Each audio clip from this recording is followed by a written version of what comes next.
News 7 Tamil நேயர்களுக்கு வணக்கம். Apollo cancer centre வழங்கும் புற்றுநோயை வெல்வோம் நிகழ்ச்சிக்கு உங்களை வரவேற்பது நான் மோகன்ராஜ் பழனி. இன்றைய நிகழ்ச்சியில் பிரெயின் டியூமர் குறித்து மருத்துவ ஆலோசனைகளை வழங்குவதற்காக அப்போலோ கேன்சர் ஹாஸ்பிட்டல் தேனாம்பேட்டையிலிருந்து senior consultant neuro surgery doctor Shankar Ganesh நமது அரங்கிற்கு வருகை தந்திருக்கிறார். அவரை வரவேற்று நாம் நிகழ்ச்சிக்குள் செல்லலாம். வணக்கம் டாக்டர். வணக்கம் டாக்டர். முதல்ல இந்த பிரெயின் டியூமர்னா என்ன, அதை பற்றின ஒரு முன்னுரை கொடுங்க டாக்டர்.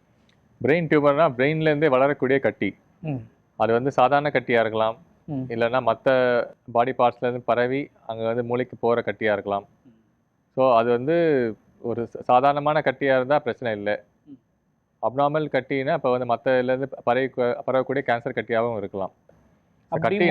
மூளையில் ஏற்படுற பலவிதமான கட்டிகள்னா என்னென்ன டாக்டர்? இப்போ சாதாரண கட்டினா மூளையில் பிரெயின் டிஷ்யூலேருந்தே உருவாகக்கூடிய கட்டி, அது வந்து பிரைமரி பிரெயின் டியூமர்னு சொல்லுவாங்க. அது வந்து மூளையிலேருந்தே ஸ்டார்ட் ஆகும். செகண்டரி பிரெயின் டியூமர்னால் மற்ற பாடி பார்ட்ஸ், இப்போ லங்ஸு, லிவர், இல்லை வந்து குடல் உறுப்புகள் மற்ற இடத்துலேருந்து அது வந்து ஆரம்பித்து அது வந்து ரத்தம் மூலியமாக பரவி பிரெயினுக்கு போய் பிரெயினில் வந்து அது ஒரு கட்டியாக பரவி வளர்ந்து வரும். அது வந்து செகண்டரி பிரெயின் டியூமர். இது மாதிரி 2 டைப் வகைப்படும். இதில் எது சீரியஸான பிரெயின் டியூமர்? ரெண்டுமே சீரியஸ் டைப்பு தான். அல்லது அதோட டைப் அண்ட் கிரேடை பொறுத்து இருக்குது. இப்போ வந்து பிரெயின்லேருந்தே வளரக்கூடிய கட்டி வந்து சாதாரணமான கட்டியாக இருக்கலாம், இல்லை கேன்சர் மாதிரி புற்றுநோய் வகையான கட்டியாகவும் இருக்கலாம். ஸோ சாதாரணமான கட்டின்னா அது வந்து அந்த அளவுக்கு ரொம்ப ஆபத்தான கட்டி இல்லை.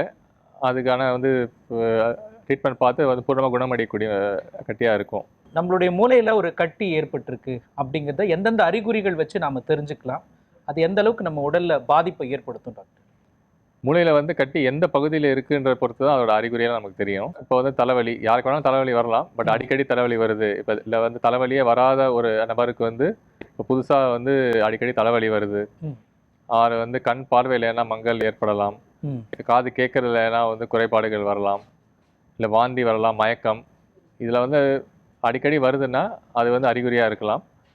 அதுக்கான ட்ரீட்மெண்ட்டை உடனே நம்ம ஸ்டார்ட் பண்ணணும் என்னன்னு கண்டுபிடிச்சி. இந்த மூளைக்கட்டி வந்து எந்த அளவுக்கு பொதுவாக இப்போ ஏற்படுறத நம்ம பார்க்க முடியுது?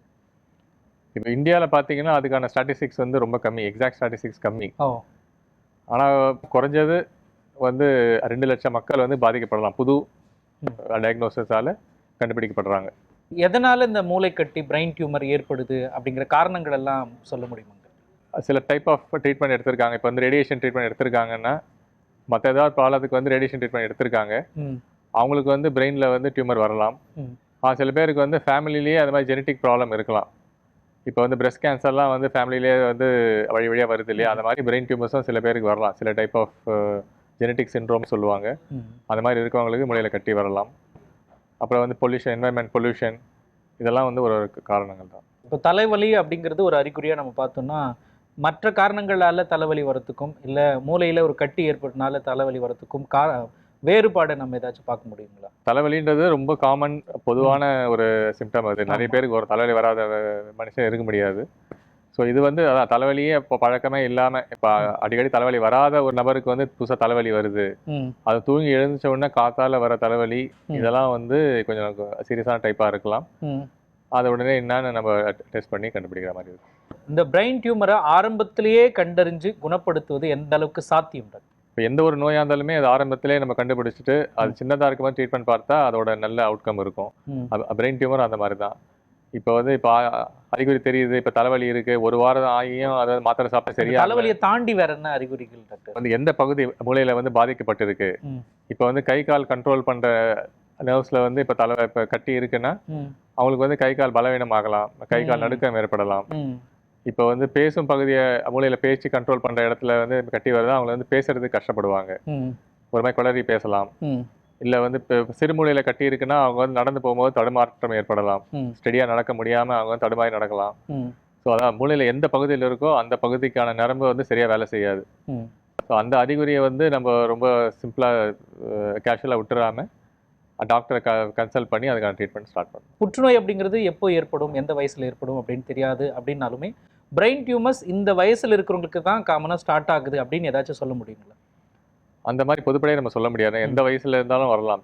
சின்ன குழந்தை, 1 மாதம் குழந்தையிலேருந்து முதியோர் வரைக்கும் யாருக்கு வேணாலும் வரலாம். இந்த மாதிரியான பழக்க வழக்கங்கள் இருக்கிறவங்களுக்கு வரும் அப்படின்னு ஏதாச்சும்? இப்போ ஜென்ரலாக வந்து இப்போ ஒரு ஹெல்த்தி லைஃப் ஸ்டைல், நல்ல ஆரோக்கியமான வாழ்க்கை நடைமுறை கடைபிடிக்கிறாங்கன்னா அவங்களுக்கு எதுவும் வரதில்லை. இப்போ வந்து சிகரெட் ஸ்மோக்கிங், அப்போ டுபாக்கோ புகையிலை ரொம்ப பயன்படுத்துகிறவங்க, ஆல்கஹால் நிறைய யூஸ் பண்ணுறவங்க, அவங்களுக்குலாம் வந்து புற்றுநோய் வரலாம்.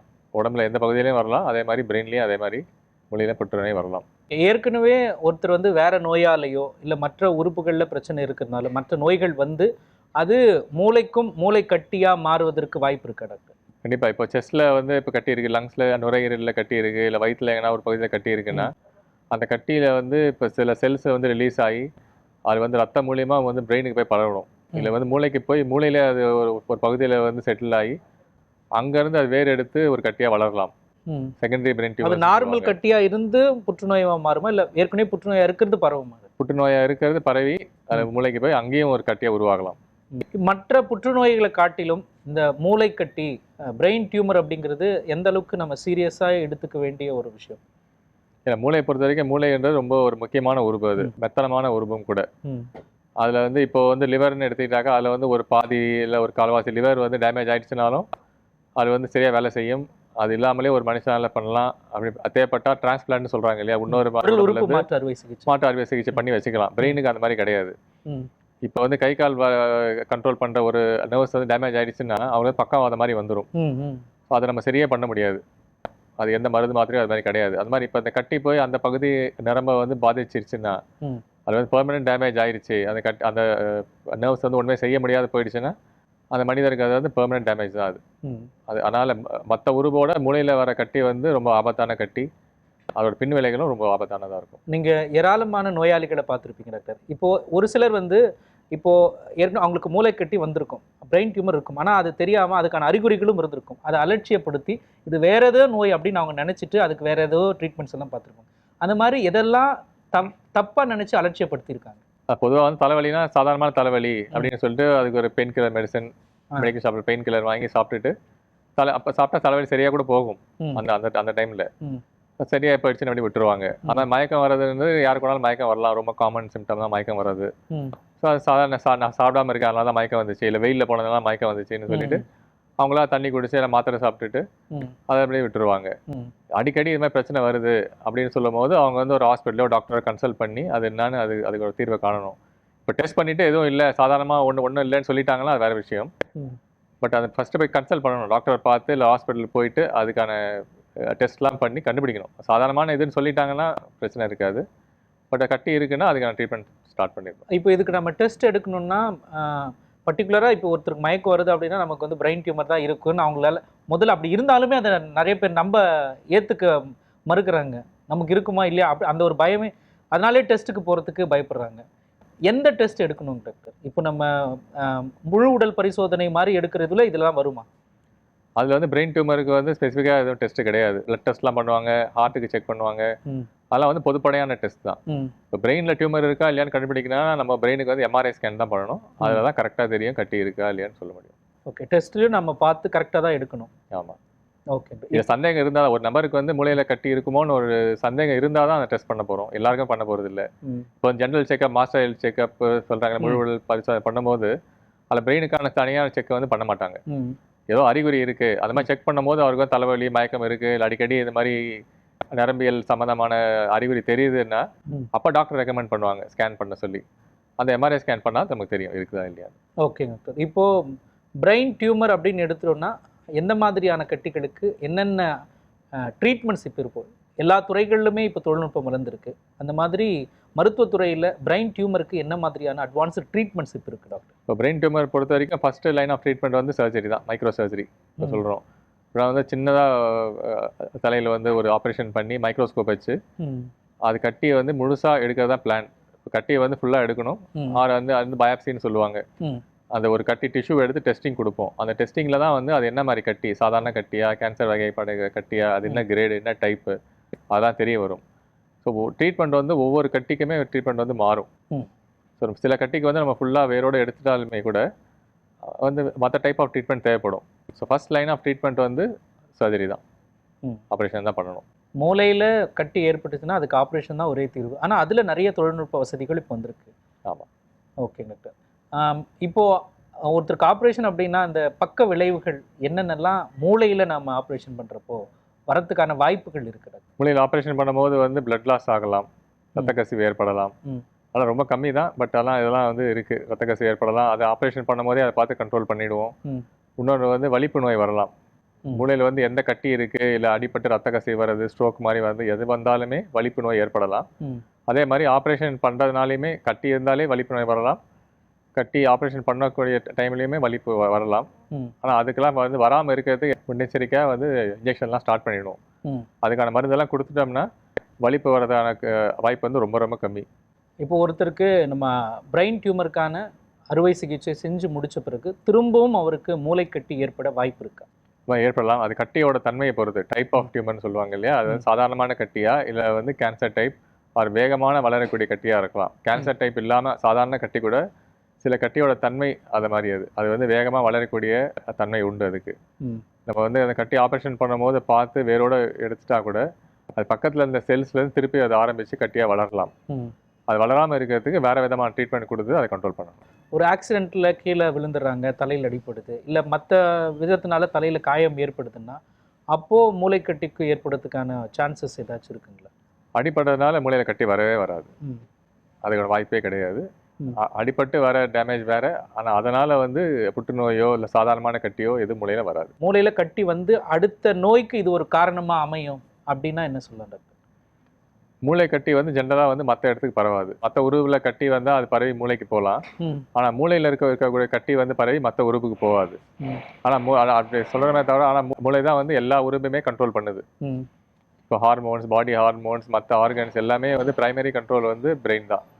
ஸோ மூளையில் கட்டி இருந்து சில முக்கியமான நரம்புகள்லாம் டேமேஜ் ஆயிடுச்சுன்னா, பாதிப்பு ஏற்பட்டதுன்னா அப்போ வந்து மற்ற உறுப்புகள் சரியாமல் வேலை செய்யாமல் போகலாம். ஓகேங்க. இப்போது மூளைக்கட்டி ஒருவருக்கு வந்துருச்சு அப்படின்னா நார்மல் கட்டிக்கும் இல்லை புற்றுநோய் கட்டி வந்தாலுமே அவங்க லைஃப் ஸ்டைல் எப்படியெல்லாம் மாறும், எப்படியெல்லாம் மாற்றி அமைச்சுக்கணும்? நரம்புகள் வந்து டெம்பரரியாக தற்காலிகமாக அதனால் வந்து பாதிப்பு ஏற்படலாம். ஸோ அதுக்கான ரீஹாபிலிட்டேஷன் சொல்லுவாங்க. இப்போ கை கால் வந்து பலவீனமாக இருக்குன்னா அது எக்ஸசைஸ் பண்ணி திருப்பி கையோட ஸ்ட்ரென்த்தை வந்து இம்ப்ரூவ் பண்ணணும். ப்ளஸ் வந்து நல்லா மூளைக்கு வந்து ரெஸ்ட் கொடுக்கணும். ரெஸ்ட்டுனா தூங்கினா தான் வந்து பிரெயினுக்கு ரெஸ்ட்டு. நமக்கு 7 to 8 hours ஸ்லீப் கொடுத்தா தான் மூளை நல்லா ரெஸ்ட் எடுக்கும். ஏன்னா மூளைக்கு வந்து இவ்வளோ இது பண்ணியிருக்கோம், ஆப்ரேஷன் பண்ணுறோம், ட்ரீட்மெண்ட் கொடுக்குறோம், ப்ளஸ் வந்து நிறைய மருந்துகள்லாம் வந்து கொடுப்போம். அப்போ வந்து மூளைக்கு ரெஸ்ட் கொடுக்கணும். ஸ்லீப் ஒரு 8 hours ஸ்லீப் அட் நைட். நல்லா healthy food, life style, stress எல்லாம் இல்லாமல் இருந்தால் மூளை நல்லா ஃபாஸ்ட்டாக ரெக்கவர் ஆகும். டாக்டர், இந்த கிளியோபிளாஸ்டமா அப்படின்னா என்னங்க? கிளியோபிளாஸ்டமான்றது ஒரு வகையான பிரைமரி பிரெயின் டியூமர். அப்படின்னா வந்து பிரெயின்லேயே உருவாகக்கூடிய ஒரு கட்டி. அது வந்து புற்றுநோய் கட்டி வகையை சேரப்படும். அது மூளையில் வரக்கூடிய பல நூற்றுக்கணக்கான கட்டிலையுமே இது வந்து வேகமான வளரக்கூடிய கட்டி. இது மூளையில் எந்த பகுதியில் வேணாலும் வரலாம். ஃப்ரான்டல் லோப், பின்னாடி சொல்கிறேன், ஃப்ரண்ட்டில் இருக்கிறது, பேக் சைடு இருக்கிறது, எந்த பகுதியில் வேணாலும் வரலாம், எந்த நரம்பில் இருந்தாலும் வரலாம். அது இப்போ மூளையில் ஏற்படுற நார்மல் கட்டி அது ஏற்படுறதுக்கும் பரவுவதற்கும் எவ்வளோ நாள் எடுத்துக்கும்? புற்றுநோய் கட்டியாக இருந்தால் அது பரவுறதுக்கு எவ்வளோ நாள் எடுத்துக்கும்? சாதாரண கட்டின்னா அது வந்து மாத கணக்கு, வருஷ கணக்காக ஆகும். இப்போ வேறு எதாவது ஒரு விஷயத்துக்காக ஸ்கேன் பண்ணி பார்ப்போம். இப்போ சின்ன கட்டியாக இருக்கும், அவங்களுக்கு வந்து ட்ரீட்மெண்ட் இல்லாமல் ஃபாலோ பண்ணலாம். அவங்களுக்கு வந்து இப்போ வந்து வருஷம் நம்ம ஸ்கேன் பண்ணி பார்க்கும்போது 1 மில்லிமீட்டர் 2 மில்லிமீட்டர் தான் வளரும், இல்லை சில கட்டி வளராமல் கூட இருக்கலாம்.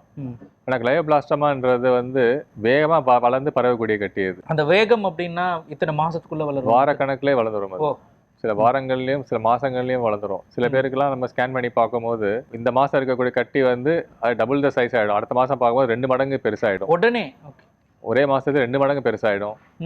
ஒரு பகுதியிலேருந்து இன்னொரு பகுதிக்கு வந்து பரவி போயிடும். அப்போ எவ்வளோ சீக்கிரமாக நம்ம ட்ரீட்மெண்ட் கொடுக்கறது முக்கியம் டாக்டர்? ஸ்கேன் பார்த்துட்டு இது கிளையோபிளாஸ்டமா மாதிரி இருக்குது நம்ம சந்தேகப்பட்டோம்னா அவங்களுக்கு வந்து இமீடியட்டாக ட்ரீட்மெண்ட் கொடுக்கறது தான் நல்லது. சர்ஜரி பண்ணணும், ஆப்ரேஷன் பண்ணணும்னா அது வந்து உடனடியாக ஆப்ரேஷன் பண்ணி அதை கட்டி வெளியே எடுக்கிறதோ இல்லை பயாப்சி பண்ணுறதோ ஏதோ ஒரு ட்ரீட்மெண்ட் மாதிரி பண்ணிவிட்டு அதுக்கு அடுத்த ஸ்டெப்புக்கு நம்ம போயிடணும்.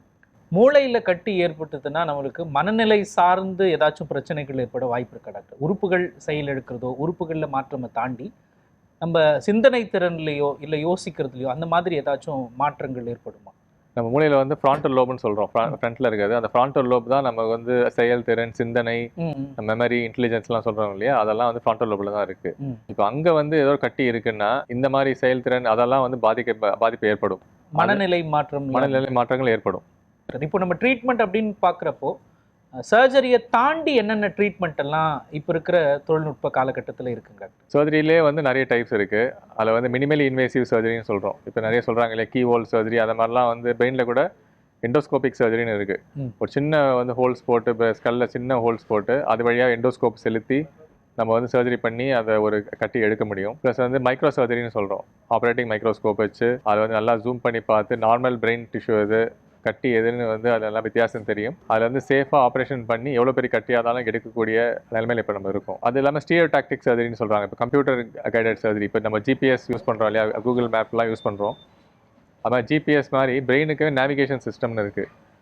அந்த நேவிகேஷன் சிஸ்டம் யூஸ் பண்ணோம்னா பிரெயின் உள்ள எவ்வளோ ஆழமான கட்டி இருந்தாலும், சின்ன கட்டி இருந்தாலுமே, முக்கியமான நரம்புக்கு நடுவுலவே அந்த கட்டி இருந்தாலும், அதாவது நார்மல் நரம்புகளுக்கெல்லாம் பாதிப்பு இல்லாமல் அந்த கட்டியை வந்து நம்ம சேஃபாக ரிமூவ் பண்ணலாம். இதெல்லாம் வந்து ரீசன்ட் அட்வான்சஸ் நம்மளால முடியும். அது வந்து இந்தியாவில் நம்ம ஹாஸ்பிட்டல், அப்போலோ ஹாஸ்பிட்டல்லே அந்த மாதிரி ஃபெசிலிட்டிஸ்லாம் இருக்குது. முதல்ல நம்ம ரேடியேஷன் தெரப்பின்னா எந்தெந்த வகையான கட்டிகளுக்கு, என்னென்ன ஸ்டேஜில் இருக்கிற கட்டிகளுக்குலாம் இந்த ரேடியேஷன் கொடுக்கலாம்? சாதாரணமான கட்டி, அதுக்கும் சில நேரத்தில் ரேடியேஷன் தேவைப்படும்.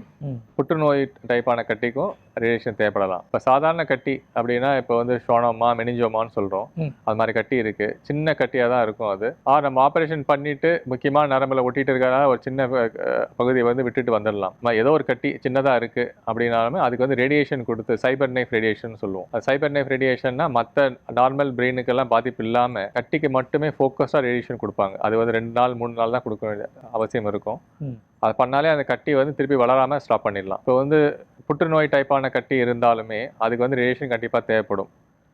அதுக்கும் வந்து இப்போ நார்மல் பிரெயினுக்கு பாதிப்பு இல்லாமல் அந்த எந்த பகுதியில் அந்த கட்டி இருக்கோ அதுக்கு மட்டுமே ரேடியேஷன் தரக்கூடிய மிஷின்ஸ்லாம் வந்துடுச்சு இப்போ. டாக்டர், இப்போ மூளைக்கட்டி ஏற்பட்டதுன்னா சர்ஜரியை தாண்டி, கீமோதெரப்பி, ரேடியோதெரப்பி தாண்டி வேறு என்னென்ன ட்ரீட்மெண்ட் டெக்னிக்ஸ் எல்லாம் இருக்குங்க?